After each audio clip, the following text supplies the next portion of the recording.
What's up, you guys, and welcome back to my channel. So in this video I'm actually going to be doing my very first story time. So this is actually about one of my craziest college roommate experience slash roommate horror story.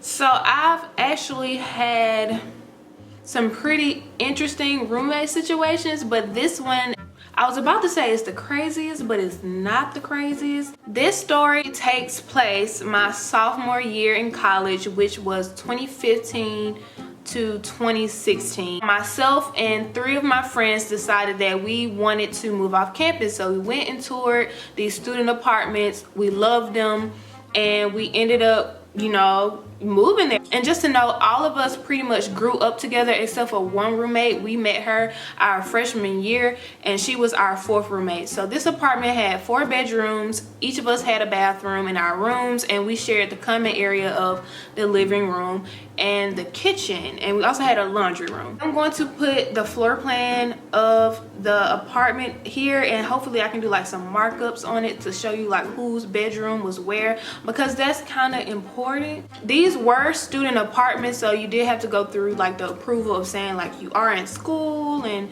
yada yada yada. Craziness really doesn't start until the summertime, but I do have to do like a quick backstory just for supporting details. I'm gonna fast forward through a lot of things just because I don't want this to be too long and drawn out. I'm gonna try to make it as interesting as possible, even though I really don't have to because it's just crazy. Yeah, but I also don't want to get too invasive because I have to realize that I am talking about real people. Move in, everything is cool. Our first semester goes pretty much really smooth. Towards the end of our first semester, we found out that one of our roommates is actually not going to be there the next semester because she had a co-op. So with that being said, she had to find someone to sublet her apartment. Not her apartment, her bedroom in particular. So she was looking for a while. Eventually she did find someone, and this roommate is not the roommate in question. This is the roommate before the roommate in question. This particular roommate, she just had a hard time living there. She was married, and she was also not from America, so she had no family here. So eventually she did move out to be closer to her husband, who was in school a state away. She lets us know that she's going to be moving with her husband, and she presents us with these forms. The form is pretty much asking our consent to live with the male. So I'm like, okay, who's the male? So she starts to explain to us that it's actually not a male. The person identifies as a woman, but they're still legally a male. So that's why we had to sign a consent form, because technically our apartment was for girls only. We signed a girls only lease. So we had to sign the consent that we were okay with living with someone that was legally a male, even though they identified as a woman. We were fine with it. We signed the form. Everybody was okay with it. Eventually, this roommate moves out. I'm going to start naming everyone in the situation. I'm going to add maybe 2 more names after this set of names. The couple that I told you guys about, I'm going to call them Bunny and Clyde. It was a guy and a girl. Bunny and Clyde. I was the closest with them in the apartment, and we're going to call the roommate in question Jennifer. When Jennifer moved in, I don't recall being there. I'm not sure where I was or what I was doing, but I hadn't met her.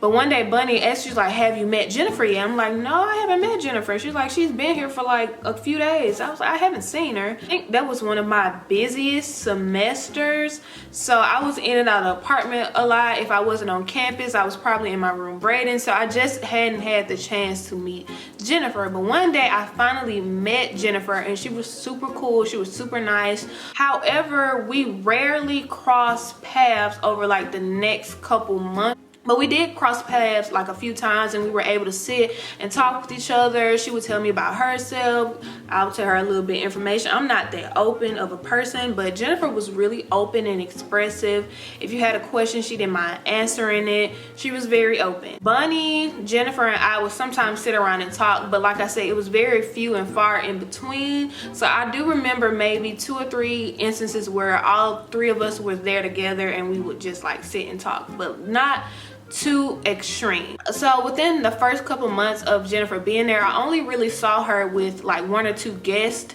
One of those guests being her friend, and we're gonna call her Amber. I'm gonna tell you a quick story about Amber. I met Amber in passing. I think I was leaving out and Jennifer and Amber were coming in. I also want to note that Jennifer is Caucasian and Amber appeared to be biracial. Amber was absolutely stunning. That has nothing to do with the story, but she was absolutely stunning. Anywho, so I met Amber. Jennifer introduced me to Amber. Amber was like really outgoing, really loud. Like she has an aggressive personality, but she seemed like very fun. And I'm more like laid back, chill. So we were like polar opposites. But when we met, she was really sweet. And one time I was actually in my room braiding and there was a knock at the door and I knew it wasn't for me. So I let it, you know, be for a while, but they kept knocking. So I'm just like, maybe I should just go check and see what it is.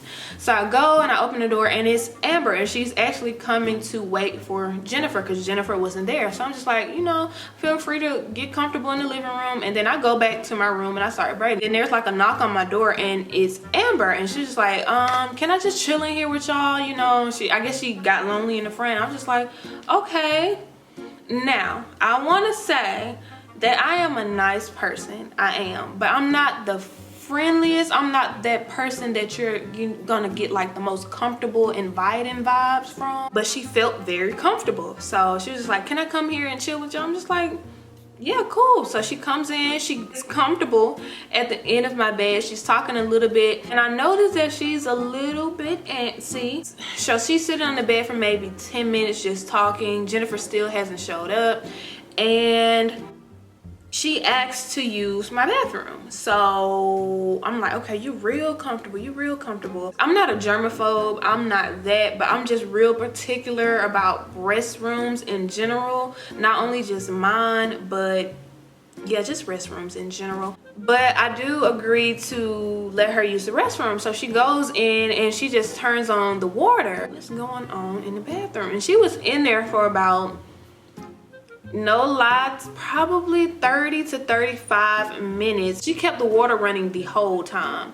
So when she was in there for about 10 minutes, I knocked on the door and I checked on her and I'm just like, are you okay? And she was like, yeah, I'm fine. I think she ended up leaving afterwards or Jennifer came. One of the two happened. But that was probably the most significant encounter that I had with Amber. So I said that story because a light bulb moment is gonna happen at another point in this video when the story starts to get crazy. So let's fast forward to the summertime.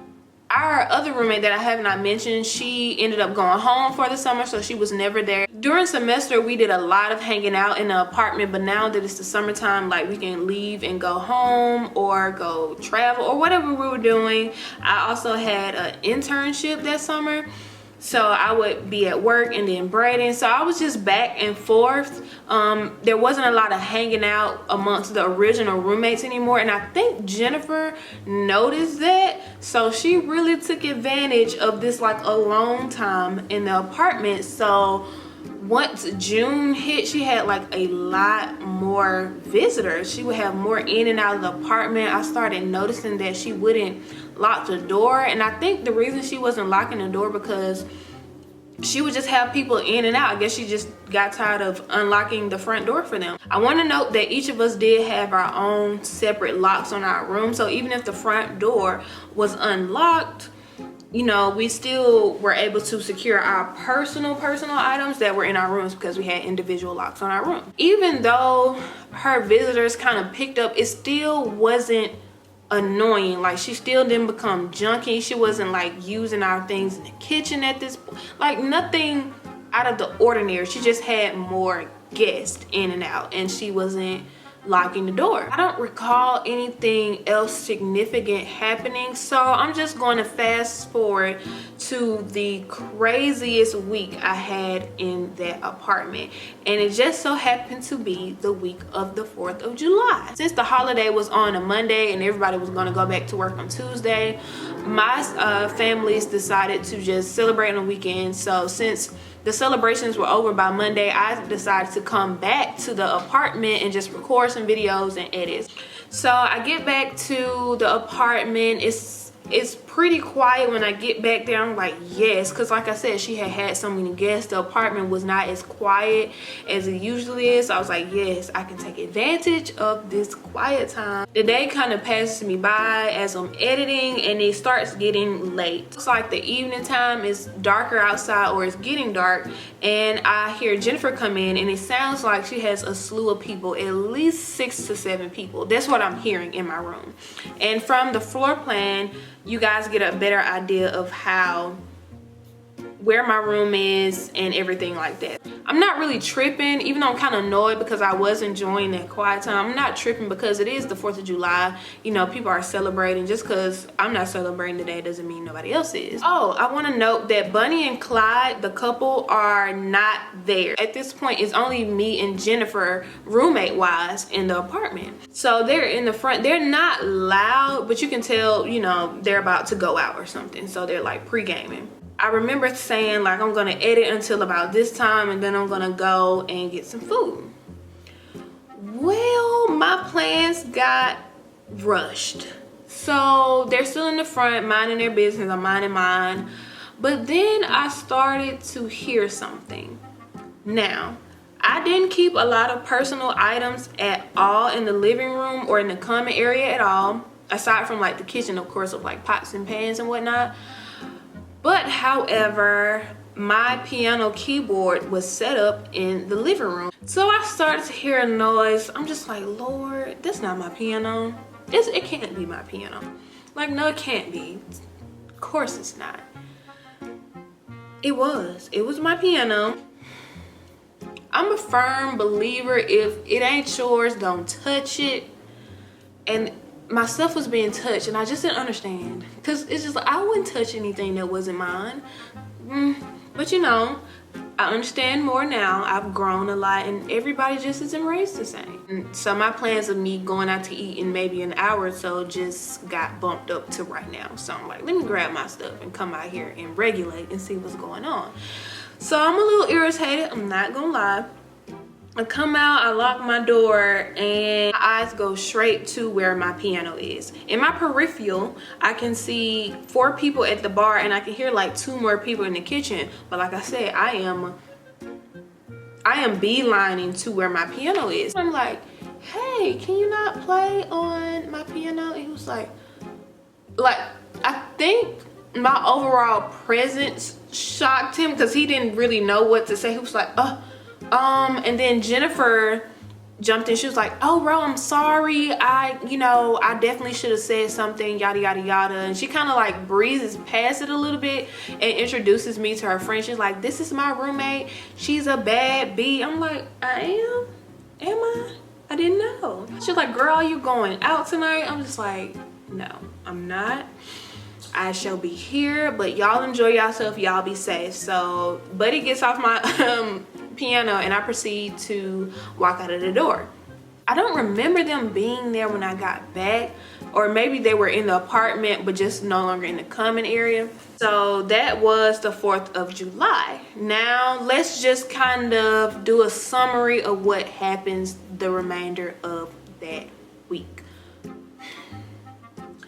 She had so many randoms in and out of the apartment that week. It wasn't even funny. I don't know, it was just like an in and out. It wasn't really them just hanging out in the common area. Just like, you would hear voices and they would leave. You would hear the door slam, then you would hear her door. It was just a lot of commotion, but not like still commotion. It was moving commotion. And I think that what was driving me a little bit crazy, because it was just like constant just this, and then it'll be silent, and then like the next 5 minutes it would just be back. I'm just like, what is going on? I think she had really gotten comfortable with the fact that we were not as present in the house as we were during the semester. Let's fast forward to Thursday, and still at this point it's only Jennifer and I, roommate wise, in the apartment. I was either braiding or editing, one of the two was happening, but I just hear a vacuum cleaner.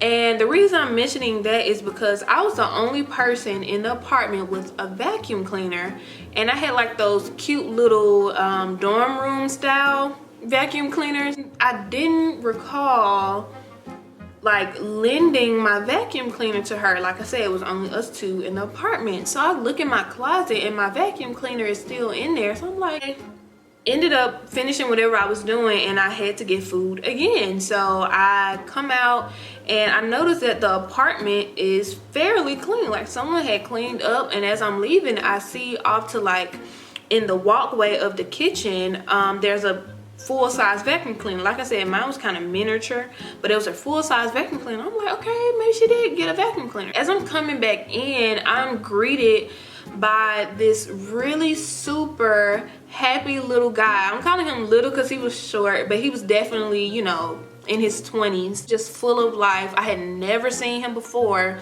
and he was just like, hey. I'm like, hi. And it caught me off guard because I wasn't expecting to see anyone, because when I left I didn't see anyone. It's like, yada yada, and we're actually gonna call him, I gotta give him a good name because he is a character.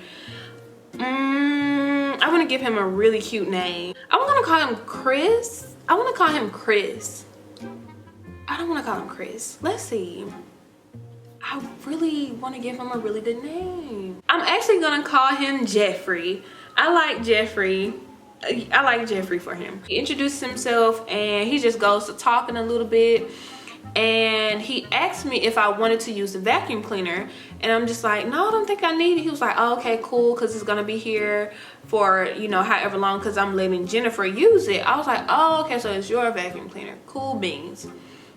So he goes on talking a little bit more, and he mentions that Bunny and Clyde were there, and I'm just like, are you sure? Because usually, like when we got back in town or wherever, we would see each other, or I would see their car, or they would just text me and be like, hey, we're back, or they'll just knock on my door like, roll you in there or whatever, you know. But I hadn't gotten that, so I was like, you know, maybe I missed him. But I honestly didn't believe him when he said it. I was like, maybe he don't know what he's talking about. So the nighttime, and this is where things actually start happening. So I can hear 3 to 4 people, if not in Jennifer's room, they're like near the room. So I knew they were her guests, and I'm just like, it sounded like they would just get ready to go out. Like I said, it was rarely an occasion where they would just genuinely like congregated in the common area, just like a lot of come and go. And for a minute they were kind of coming in and out. I would hear somebody leave and then somebody come back in, but I waited maybe like 20 minutes and there was no more in and out. So I come out and I locked the door, because like I said, she had a habit of not locking the doors.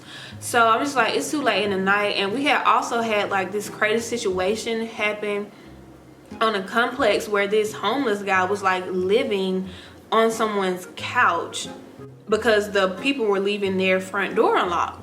So I was like, we not leaving this front door unlocked no more. So I waited till the scene was quiet and I went and I locked the door. 30 minutes to an hour, I hear knocking on the door, and I'm like, I don't have nobody coming here. And at this point, I am truly over the in and out. I'm over the knocking and having to answer doors and stuff. And at this point, it's after midnight. So like, the guest is obviously not for me. Nobody else is here. It's just me in the apartment. So I'm just like, Jennifer's not here. If it is for Jennifer, maybe they'll stop knocking. This person is so persistent, and then they start yelling a little bit. From the floor plan, you can see I'm in one of the further rooms. So like, the yelling is kind of distant, but the knocking is pretty loud. But I'm just like, I'm over it at this point. Most nights I sleep with my white noise app going, but this night I decided to put my earphones into my phone and put my earphones in and turn the white noise app up, just so I can just tune out what was going on.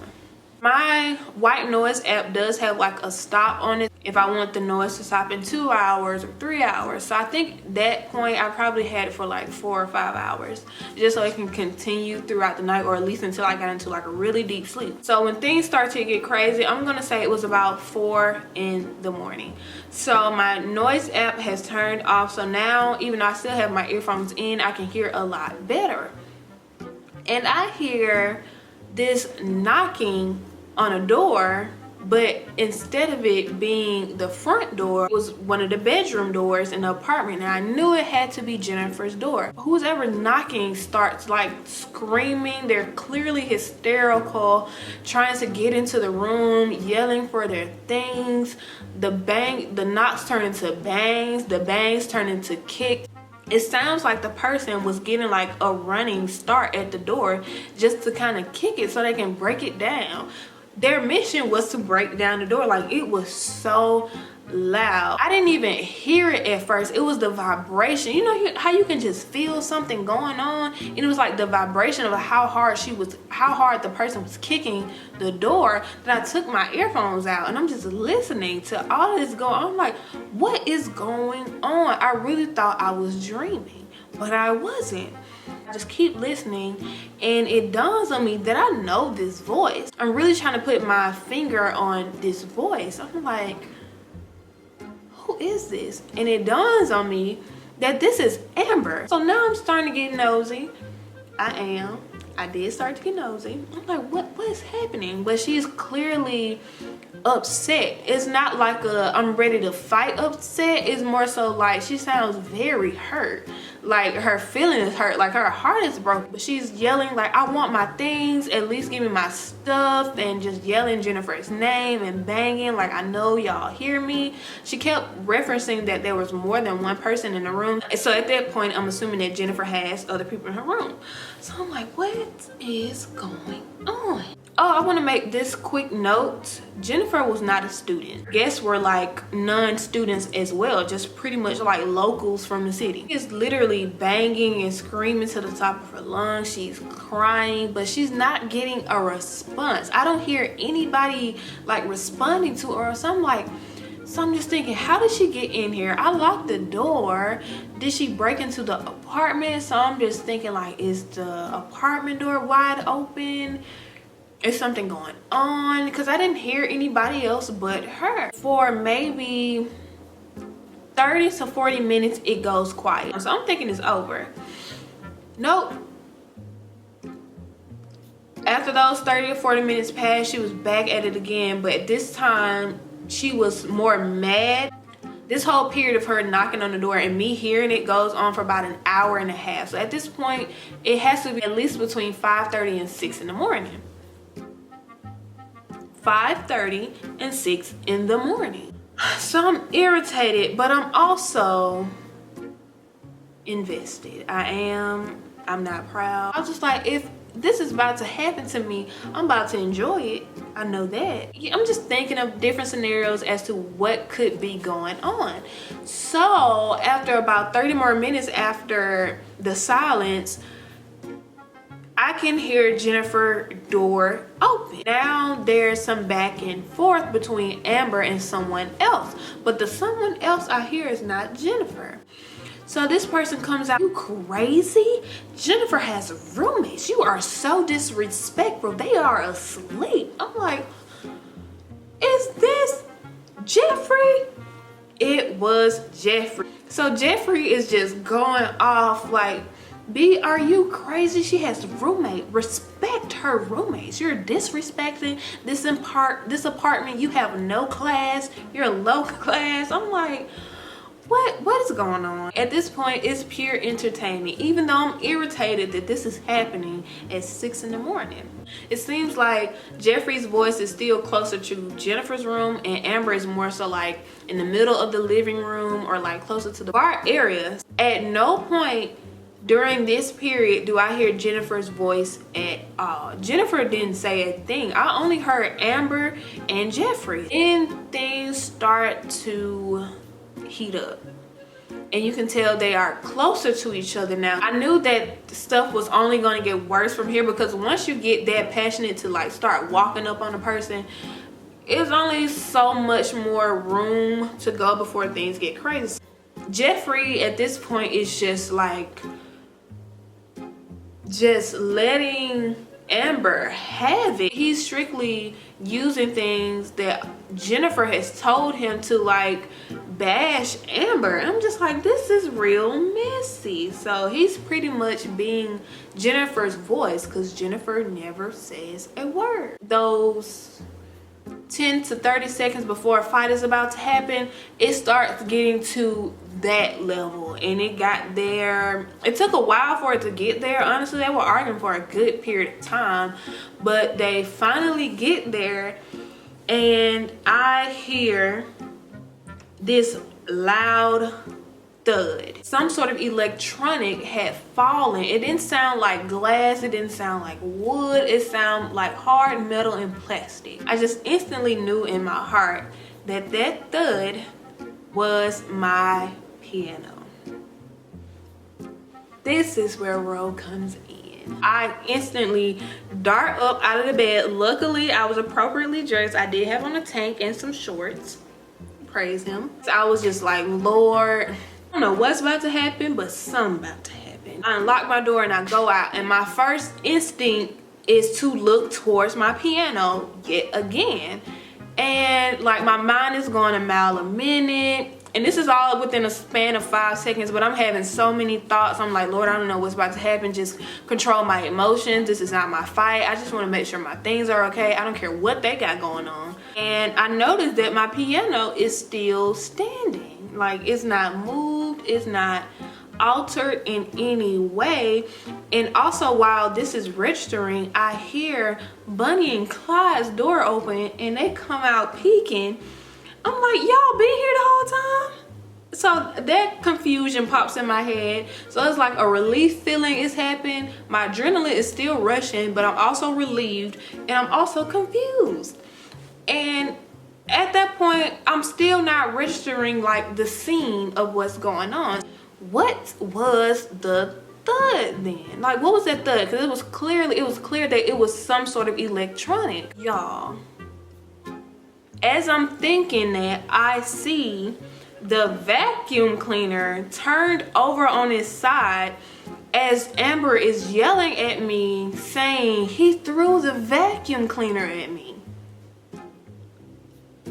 Like I said, Jeffrey was a little guy, and this was like it was like a heavy duty looking vacuum cleaner. He threw the vacuum cleaner at Amber.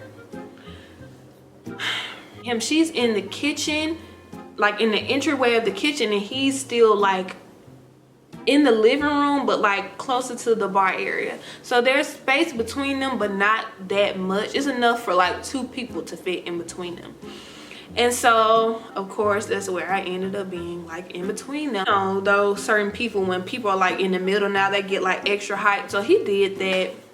And I was looking at him like, you know, this is entertaining. This is like laughable. He was just getting more and more riled up, saying like he would beat her A and all this stuff. And I'm like, sir, no, you're not. You're not about to hit this woman in my presence. That's just not about to go down, like, at all. You're not about to put your hands on this woman. It's bad enough that you've thrown this full-size vacuum cleaner on her. Probably should have got some licks in before I came, but you're not about to put your hands on this girl. I don't care what's going on. You're not doing it. I'm like, you're not putting your hands on her. I'm literally telling him this. So he starts to calm down. He's backing up a little bit. Amber is crying even more, crying harder, but still arguing in the same breath. He hit me with the vacuum cleaner, and I'm just like, this is a lot. This is a lot, Jesus. What do you want me to do?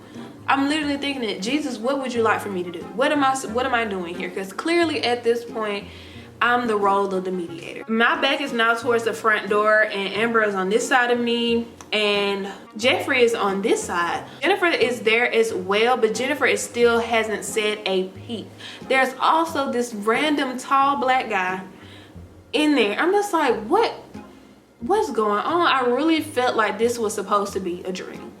it was supposed to be, and I wish it was, but it wasn't. Amber is still like very hysterical. She's not really able to like get out what she's saying without just getting overly passionate. So I tell her to like calm down, breathe, check out her leg because her leg was bruised. So Jeffrey takes the floor and he's pretty much just spilling everything. He was like, this bee stole Jennifer's money earlier today. She was already on the chopping block of not being her friend, so that was the last straw. So Amber hears that and she goes off. She was like, what do you mean I stole Jennifer's money? I have my own money. I'll never have to steal money from nobody.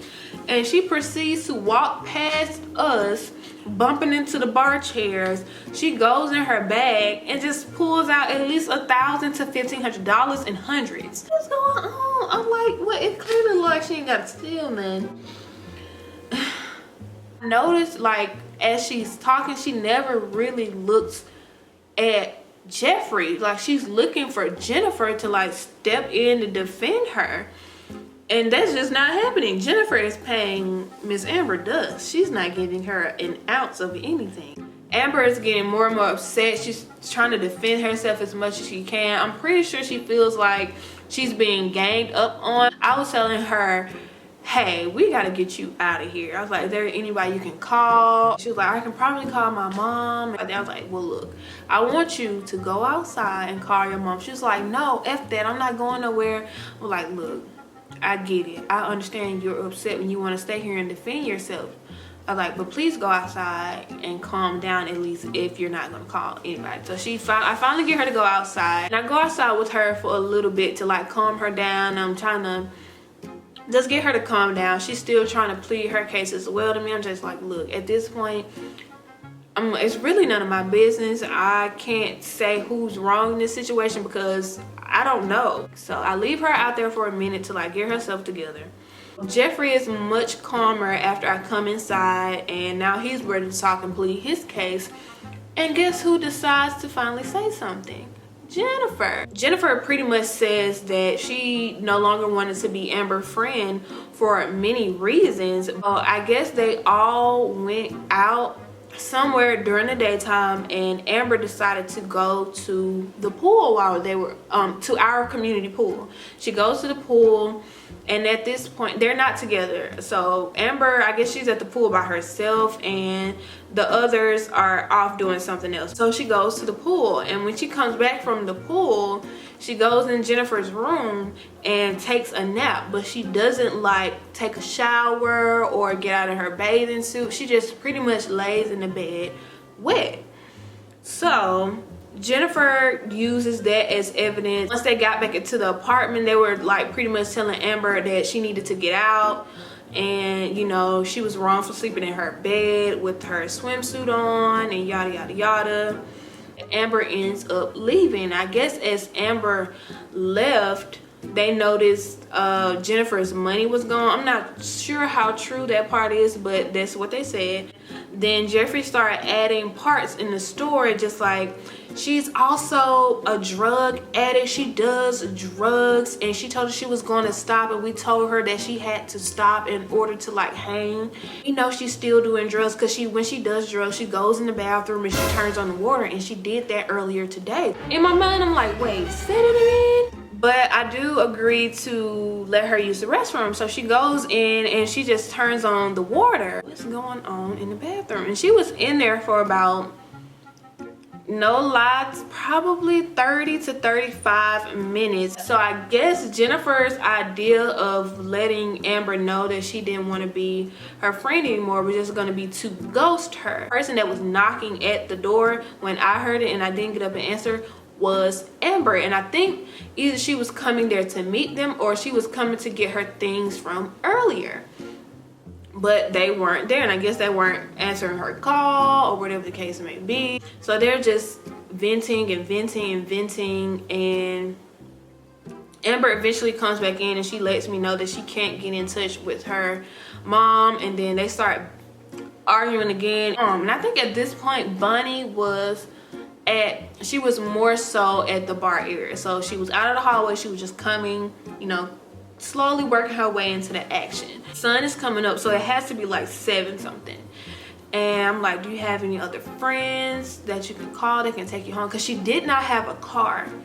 So that says a lot as well, the fact that she didn't have a car. So I'm gonna assume that the fact that she didn't have a car, so from the time that I heard her banging on the door to the time she was banging on Jennifer's bedroom door, she was still on the complex. So this girl had been up for hours defending herself, and I'm just like, we gotta get you out of here. She couldn't find a ride, and of course Jennifer wasn't about to take her home.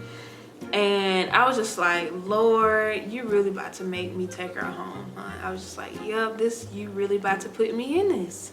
I was like, here we go. And I offered to take her home. Amber is getting her things, and I was asking Bunny, she wanted to go with me, and Bunny agreed. So we take this adventure of taking Amber home.